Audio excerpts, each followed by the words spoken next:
साथियों नमस्कार। हिमाचल में कोई ना कोई किसी न किसी रूप से ज़मीनी विवाद के रूप में कहीं न कहीं उलझा हुआ है। लगभग हर किसी परिवार को जो है वो अपने ज़मीनी विवादों से उलझना पड़ता है। तो पिछले कल मैंने एक वीडियो पोस्ट किया था तक़सीम के बारे में, जो आपने बहुत अच्छा सराहा है। आज भी जिस विषय में बात होगी उस विषय का नाम है निशानदेही, डिमार्केशन। डिमार्केशन क्या होती है और इसे कौन ले सकता है और ये किस तरह से इसका प्रोसेस रहता है, तो आज उसके बारे में बात करेंगे।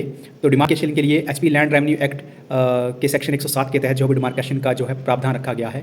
डिमार्केशन क्या होती है? डिमार्केशन जो है वो अपने एक किसी बनने का जो है या किसी जो आपकी बाउंड्री है उसका निर्धारण है। डिमार्केशन के लिए एक एप्लीकेशन जो है तैयार करनी पड़ती है। ये एप्लीकेशन कंसर्न तहसीलदार को जो है वो तैयार की जाती है और इसमें जिन कागजों की ज़रूरत पड़ती है वो इसके लिए एक लेटेस्ट जमानती पर्चे की ज़रूरत पड़ती है। इसके साथ अक्स मुसाबी की ज़रूरत पड़ती है और जहाँ पे बंदोबस्त हो चुका है वहाँ पे अक्स मुसाबी से काम कर चलता है और जहाँ पे बंदोबस्त नहीं हुआ है मुसाबी इस्तेमाल है उसका प्रयोग किया जाता है।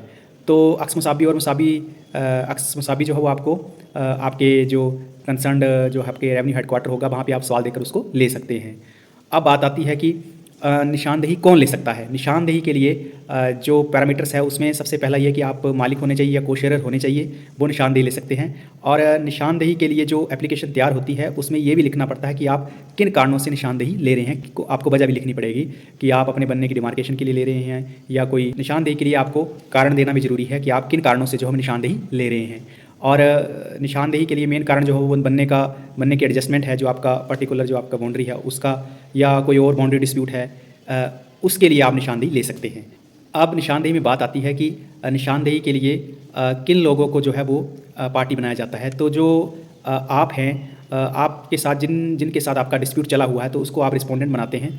और अगर आपके साथ कोई कोशेरर भी हैं, अगर वो आपके साथ शामिल हैं तो आप वो आपके साथ एप्लीकांट में से वो जो है वो सम्मिलित हो सकते हैं। अगर वो नहीं होना चाहते हैं तो आप उनको परफॉर्मा रिस्पोंडेंट भी बना सकते हैं। इस प्रोसेस में सबसे पहले इस एप्लीकेशन को सबसे पहले रेवेन्यू ऑफिशियल्स को जो है सबमिट करना पड़ता है। तो रेवेन्यू ऑफिशियल निशानदेही खुद कर सकते हैं, नहीं तो वो कानूनगो के द्वारा जो है निशानदेही को करवाते हैं। कानूनगो जो है वो तहसीलदार के ऑर्डर्स के द्वारा जो है वो निशानदेही करते हैं। अब बात आती है कि निशानदेही के लिए जो नियम है वो क्या हैं।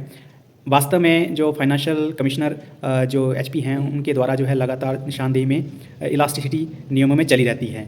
तो निशानदेही के लिए विभिन्न प्रकार के कानून हैं, लेकिन निशानदेही जो प्रोसेस है वो मेनतः दो जो है प्रमुख बिंदु हैं उन पे होता है। तो उनमें से जो प्रमुख है वो है ट्रायंगुलर निशानदेही। ट्रायंगुलर निशानदेही में क्या है कि जिस खसरा नंबर की आप निशानदेही देने जा रहे हैं, जो आपने एप्लीकेशन में ये सबमिट किया हुआ है कि हमें इस खसरा नंबर की इन खसरा नंबर्स की जो है मुझे निशानदेही चाहिए, तो ट्रायंगुलर निशानदेही में क्या है कि उस खसरा नंबर के इर्द गिर्द 3 पक्के बन्ने जो हैं वो उनको देखा जाता है। अब उन 3 पक्के बन्नों को आइडेंटिफाइड किया जाता है और उनके अंतर्गत ही इस सारी निशानदेही को एज़ पर लट्ठा या जो आपका नक्शा होगा उसके मुताबिक इस निशानदेही को किया जाता है। निशानदेही के प्रोसेस को शुरू करने से पहले कंसर्न पार्टीज़ को जो है वो इत्तला दी जाती है। इत्तला जो है वो कंसर्न जो रेवेन्यू ऑफिशियल होता है उसके द्वारा दी जाती है।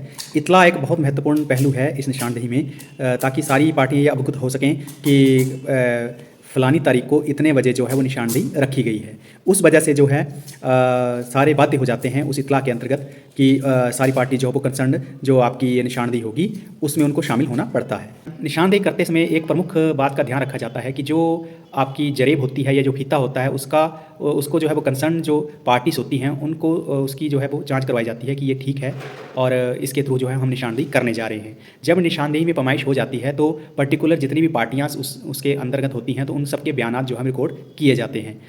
अगर उनमें से कोई भी पार्टी सहमत नहीं है तो उनके ऑब्जेक्शन जो है वो अलग से लिखे जाते हैं। ये सारी प्रक्रिया जो है वो कंसर्न कानूनगो के द्वारा की जाती है और ये सारी रिपोर्ट जो है वो फिर बाद में तहसीलदार साहब को सबमिट की जाती है। जब मौके से सारी रिपोर्ट जो है वो तहसीलदार साहब को पहुंचती है तो तहसीलदार साहब कानूनगो साहब द्वारा दी गई रिपोर्ट के ऊपर जो है वो उन सारी पार्टीज़ को बुलाते हैं और उनसे उनकी सहमति का बयान जो है दर्ज करवाते हैं। जैसे अगर कोई पार्टी उसमें असहमत हो तो उसके लिए तो उसका ऑब्जेक्शन भी जो है वो दायर करने के लिए उनको बोला जाता है। ऑब्जेक्शन दायर करने के बाद ही तहसीलदार साहब जो है वो मौके पर जो है वो उस निशानदेही को जो फाइनल करवाते हैं। अमूमन बहुत से लोग पूछते हैं कि निशानदेही के लिए जो है वो कितना समय जो है रखा गया है। हालांकि कोई स्पष्टता तो नहीं है, पर एचपी लैंड मैनुअल के तहत जो है वो 90 दिन का जो है वो समय इसके लिए रखा गया है। 90 दिन के अंदर जो है वो कार्रवाई जो है वो अमल में लाई जाती है। इसके साथ निशानदेही में बहुत सारी चीज़ें ऐसी भी हैं जिनके ऊपर रिस्ट्रिक्शन रखी गई है। जैसे अगर जिन खसरा नंबर्स की निशानदेही की जानी है और उसके साथ कोई सरकारी ज़मीन लगती है उसकी बाउंड्री के साथ, तो जो कानूनगो होते हैं वो कॉम्पिटेंट अथॉरिटी नहीं होते हैं उस निशानदेही को करने के लिए। वो निशानदेही जो है वो कंसर्न तहसीलदार ही करते हैं। इसके साथ अगर उन खसरा नंबर के साथ अगर 2 या 3 गाँव की अलग से ज़मीन लगती है तो जो तहसीलदार साहब होते हैं वही उनकी निशानदेही करते हैं, उसमें कानून को जो है वो निशानदेही नहीं कर सकते हैं। इसके साथ अगर उन खसरा नंबर के साथ अगर 2 या 3 गाँवों की जो है वो ज़मीन लगती है तो भी जो है कानून को साहब वो कॉम्पिटेंट अथॉरिटी नहीं होते हैं, उसके लिए फिर तहसीलदार साहब ही उसकी निशानदेही जो करते हैं। एक बड़ा महत्वपूर्ण इसमें पार्ट और भी है कि अगर जिन खसरा नंबर की निशानदेही की जा रही है उसके साथ अगर कोई एनक्रोचमेंट पाई जाती है तो उसका भी अलग से एक ततीमा काटा जाता है और उसकी भी रिपोर्ट जो है वो कंसर्न जो निशानदेही की रिपोर्ट के साथ तहसील में सबमिट की जाती है। इसके साथ जो सेक्शन 120 है उसके अंतर्गत निशानदेही पे जो डिमार्केशन के जो पर्टिकुलर जो पोल लगाए गए होते हैं या जो निशान लगाए गए होते हैं, अगर असहमति के कारण कोई पार्टी या कोई व्यक्ति उन पोलों को या उन निशानों को उखाड़ता है तो उसके तहत जो है वो एक जुर्माने का प्रावधान है। तो कंसर्न तहसीलदार साहब उसके लिए उसके ऊपर जो है जुर्माना लगा सकते हैं। तो साथ ही ये थी आपको निशानदेही से रिलेटेड जानकारी। पिछले कल आपको तकसीम के रिलेटेड जानकारी दी गई थी।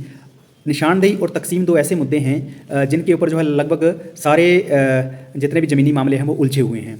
ये सामाजिक प्राणी होने के कारण जो है वो निशानदेही को जो है सौहार्दपूर्ण और मेलजोल के तरीके से करवाना चाहिए। अक्सर देखा गया होता है कि निशानदेही के दौरान जो है वो लड़ाई झगड़े काफ़ी होते हैं, तो उन सब चीज़ों को हमें अवॉइड करना चाहिए। समझदारी से बैठकर जो कॉम्पिटेंट अथॉरिटी आते हैं उनके साथ जो है वो रजामंदी रखकर ही निशानदेही की जानी चाहिए। जो कॉम्पिटेंट अथॉरिटी निशानदेही के लिए आए गए होते हैं उनका जो है वो हमें पूरा कोऑपरेशन करना चाहिए।